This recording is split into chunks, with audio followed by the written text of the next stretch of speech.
Hello again, guys. It is iFree700. We are back with some Mass Effect lore. This time, what the fuck are space battles like in Mass Effect series? Now, space battles in the Mass Effect series are hyper realistic to the extreme. So, for those of you who are like Star Wars fans and stuff, expecting some high sci-fi fantasy bullshit to be playing like Battlestar Galactica or some shit, you will be highly disappointed just how boring it actually is. You see, this is actually something that I'm more curious to see a gameplay of, is just seeing how the ships would maneuver and how you have to keep pulling them out of the fight over and over again just due to exhaustion. So, let's go over it. How do ships engage one another? Now then, let's first preface this. Every species has their own tactics and their own stratagems, but there is some general rules of combat that all species must follow, including the Geth, and including probably the Reapers as well, although the Reapers may be considered a little bit different just because they don't actually have a crew, so some of these rules may not include them. And we don't know how amazing their technology is, so they could have zero of these issues, having figured them out millions of years ago. So let's talk about the big first issue of space combat. The first issue is heat. That's right. Heat. Like, if you ever leave your computer running for an extremely long time, you notice how fucking hot it is on the inside of your computer. Maybe for those of you who aren't computer geeks, let's try guns instead. Have you ever noticed the more and more you shoot a gun, the hotter and hotter the barrel gets, to the point that it might actually melt? Yeah, that's exactly what it is with ship combat. Now, the difference is that the systems of the ship are pretty resistant to the melting issues that you may think of. So in other words, the giant kinetic mass accelerator cannons aren't going to be melting on you anytime soon. No. What's going to be melting in the ship is the crew. You. That's a much more serious issue than, oh no, the guns are melting. See, in real day battles, the biggest issue that we see with many of our big guns and our big heavy dudes is that when our machine gun guys are just blowing in, just doing 60 round bursts down these massive battlefields, is that the barrels may melt, in which case they have a second barrel. Click, click, boom, done. Problem is that in Mass Effect, this crew doesn't have a second crew to just stock up the ship in the middle of a war zone. This is not an option. So, there are many ways that they can deal with this issue. The first way of dealing with this issue is just win the fight as quickly as fucking possible, which is usually the main tactic for some situations and some battles. If it's between a bunch of cruisers or dreadnoughts, that may not be the case because they're just too damn tanky and too big of an attack force for this to be a viable option. And there's also some other issues that just because you're trying to rush to the end, you may make sloppy mistakes and you may end up losing the fight. In which case, hey, if you lost, still solves the heating issue. At least now you're dead as fuck. The other way of dealing with this issue is by using more or less a French tactic of just retreating the fuck out of there. Just get the hell out of the fight. This is pretty common to see in the middle of a fight where one ship may engage faster and light, travel, and just disappear out of the battle for no fucking reason. And you may think, oh, that was weird. One of their ships just disappeared. That's because their ship reached the lethal limit of the heat buildup in their ship. Using all the systems like cannons, using all the engines, using their shields, that generates too much heat. They reach their limit. They're like, fuck it, we're either going to die or we could just leave. So they do that. They just leave. Once they leave, they can activate all their exhaust ports and just dump out all the heat out of the systems, activate the radiation gears so their crew members could be safe from any nearby radiation, and turn off many primary functions like turn off the guns, maybe turn off the engines for a bit. Just eliminate a lot of systems like stealth systems just to get a nice cool breeze going through the ship. There's some ways, though, of dealing with this situation that can help mitigate the lethalness and slow down the speed up of heat in the ship, though. And this would be known as these little thin radiation strips that coat some of the ships. These ceramic devices are lined up along the outside of a ship. They're usually in stripes. And what they do is they just simply dish out some of the radiation and some of the heat that is building up into the ship. It's not perfect, and it's not that amazing. Now, you may think, well, these radiation strips, that would definitely help. Let me just load up my ship with that. Well, the issue is that these radiation strips do have their limit. They're not perfect. In other words, you can't just have a ship that is just covered in these radiation strips because, one, they're actually a little bit of a weakness to your hull, as it allows a good, easy way for enemy ships to attack you, but it also doesn't exhibit that much of a radiation or heat spike for your ship to actually cool down internally. It just simply slows the process. And by slowing that process, that actually helps a lot for the much bigger ships. For the smaller ships, it's not going to really do too much. But hey, if you can buy yourself 30 extra seconds of combat time, that can go a very long way. And also, more interestingly enough, is that these little strips, since they are in stripe pattern, they actually do glow when the ship gets scanned. Because after all, this ship combat isn't going to be used by fighting through windows and mirrors. No. They're going to be fighting using radar sensors, scanners. And when they scan your ship's going to look like a tiger. It's going to look striped. Hence why these are called tiger stripes or war paint. Now, the more fun issue is that if you ever have too much heat, and you may say, okay, well, I don't want to do strips. What else is there for me? Well, for the much bigger ships, they usually have a drop system where they will have large amounts of canisters of liquid sodium or liquid lithium that will just absorb and soak in some of the heat of the ship. And what will happen is that if the heat starts to get a little too high, let's say all of a sudden all your crew members are just pouring sweat at their consoles trying to command the ship, well, you just simply release a valve and just dump all this liquid outside the ship. Because now you're just getting rid of a large amount of heat that is being stored in these tanks. And then you activate another little valve that sucks in about half of the liquid, maybe less. This way, the liquid has been cooled off. It's now sucked back in. It's slightly less, but hey, it's cooled liquid, so now it can cool down the ship a little bit, just a little bit, and then it can reheat up again. Then you could just send it out, suck it back in, send it out, suck it back in. And this system is, of course, way better, way better than just having radiation strips along the outside of your ship. If anything, the much more massive ships like dreadnoughts and cruisers would definitely rely upon this system because it is way more effective and also it is recyclable. So they just got to keep sucking it back up, releasing it in, and they could do this indefinitely. It is a very effective strategy. Now, the next issue, the next rule to combat in the Mass Effect universe is that when you look at an enemy ship, you're not looking at it through the windows. That's actually not the way space combat works. This isn't Star Wars, okay? So there is a way around this issue, which is that they use a lot of scanners. They use a lot of intel that they gather. This would be things like analyzing the speed of someone's ship, analyzing the direction they're going, analyzing their heat signature, because after all, they will have some heat buildup from the combat. So it's a very effective tool to actually scan them and follow them on a trajectory based on their heat, where they're going. In other words, if you see a big-ass hot spot, that's probably the ship. If you see this little ghost trail behind it, that's where he's been.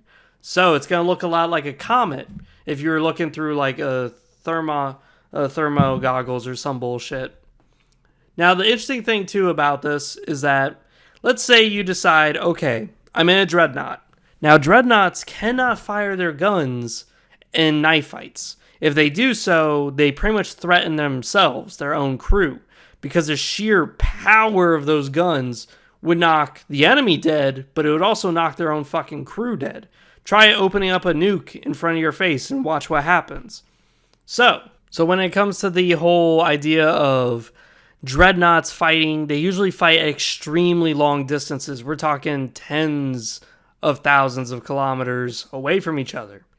Now, when they fight each other, it's actually more difficult because, as I said, they can't just look out a window and just eyeball it and try to line up the target with the end of the barrel. They can't do that. You see, space tends to refragment light, and the way light works is totally different.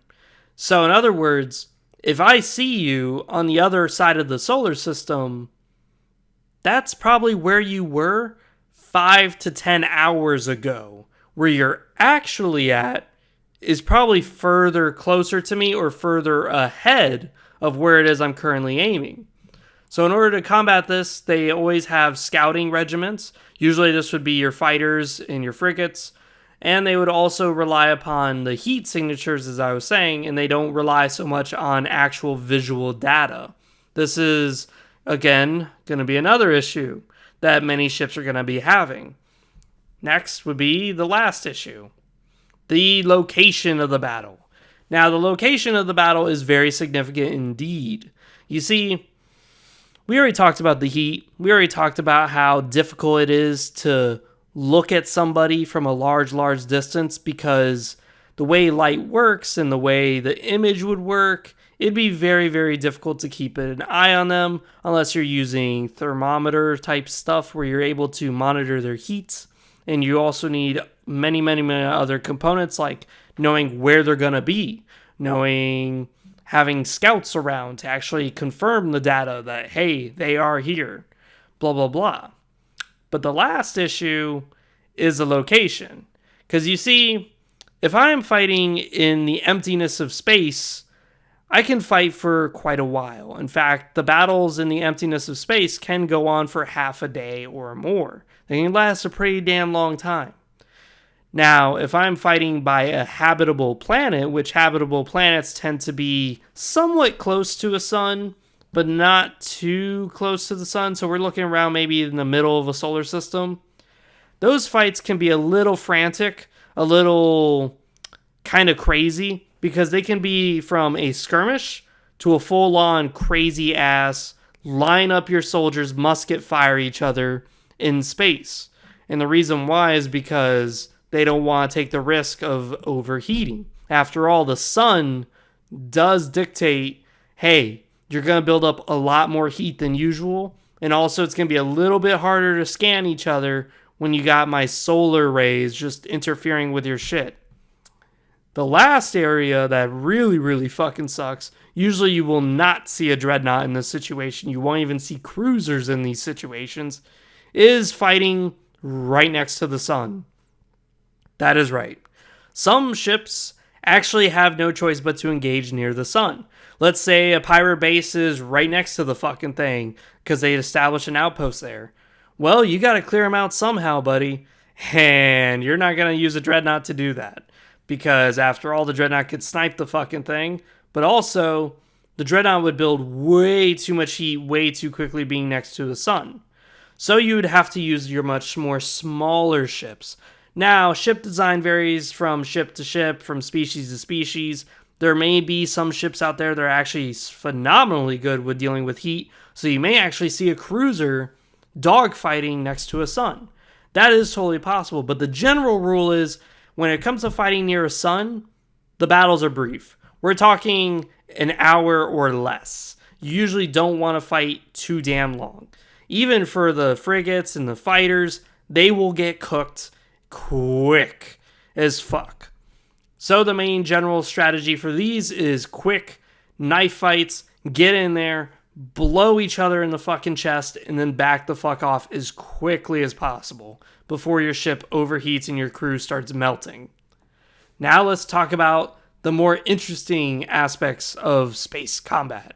Now, usually when in Mass Effect there is a space battle, there's a few tactics that most species will utilize, which is 1.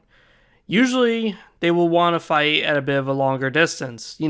get a few shots in before the real engagement actually begins. Utilizing their dreadnoughts, utilizing their cruisers' main guns, and utilizing large amounts of fighters and interceptors, they will screen the battlefield, scouting, maneuvering, getting their shots off, and trying their best to do as much damage as possible before the actual engagement starts. Then we reach the real battle. This is where the cruisers and the frigates will engage. This will be, of course, a very interesting fight, as they will be now using their broadside guns. They will now be having all sorts of chaos happen. The usual main strategy is to have the cruisers in front of the dreadnoughts to act as shields, and along with the frigates, trying to go in between the two and just trying to do little wolf packs. This would be like 4 to 6 frigates trying to gang up on anybody whose shields have just started to fail. That is right. This is actually very scary for many big ships like dreadnoughts and cruisers, is that their endurance isn't really that high. So if they're all of a sudden took a massive hit and their shields are starting to fail, their biggest issue isn't, oh, we should return fire to whoever the fuck just did that to us. No, their biggest threat is, let's look at all the tiny guys who are going to try to cripple their way into our armor and into our shields and take advantage of how vulnerable we are. After all, being bigger doesn't necessarily mean that you're better. This is the deadliest thing for any ship to deal with. This is why dreadnoughts tend to be way away from the fighting. So most of the battle will actually be taking place between the frigates and, of course, the fighters. That being said, this is actually pretty interesting in itself, is that essentially most fights, if you ever see casualty listings, dreadnoughts are usually not going to be on that listing, even if there is quite a large amount of them. Most of the casualties will be, of course, the smaller craft.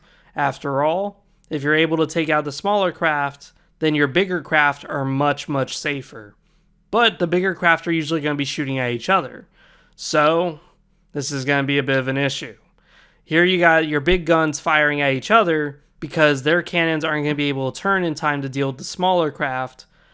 But the main strategy for most of the generals and stuff is not actually to focus the dreadnoughts. If they take them out, if they see an opportunity, they will fucking go for it. Full throttle, just go for it. But most of the time, they're more focused on the other ships. How are the cruisers holding? If the cruisers start to fail, the dreadnought is in danger, get it the fuck out.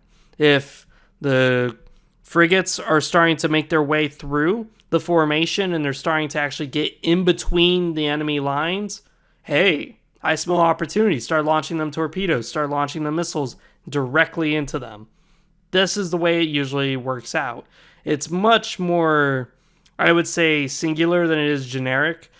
In other words, you're going to be more focused on single ships rather than you're going to be focused on like a broad band of things. In Mass Effect's most space combat missions are going to be like, okay, 30 cruisers, charge at their 30 cruisers. No. It's going to be more micromanaging, more, okay, I see these 3 ships have made their way through. They're right next to a cruiser. All right, let me blast him with this other cruiser that I got. Okay, shields are down. You 3 ships, fire into him. That's the way this is going to mostly work in Mass Effect.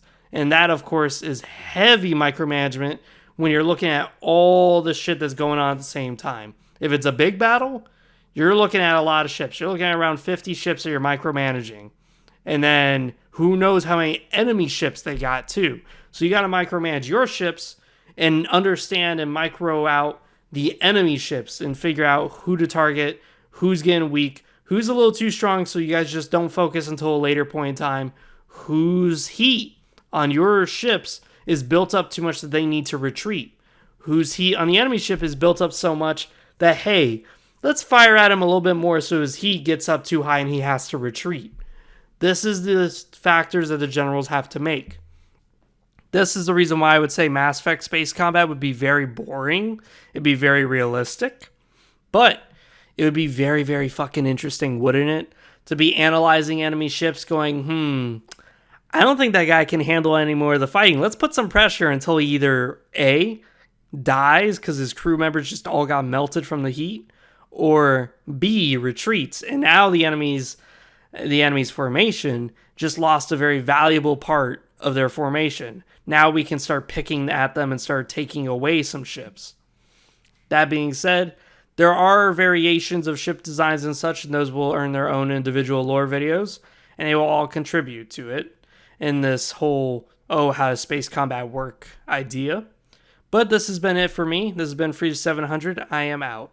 I hope to see you guys next time, and as always, just like, comment, subscribe. Tell me what you guys love most about Mass Effect. Tell me what you guys love the most as far as space combat games. What space combat game was your favorite? For some, it was Homeworld. For me, it was Star Wars Empire at War. Not because it was realistic, but just because I love seeing the parts of the ship blow the fuck off. With that being said, it's been Free 700. I am out. See you guys next time.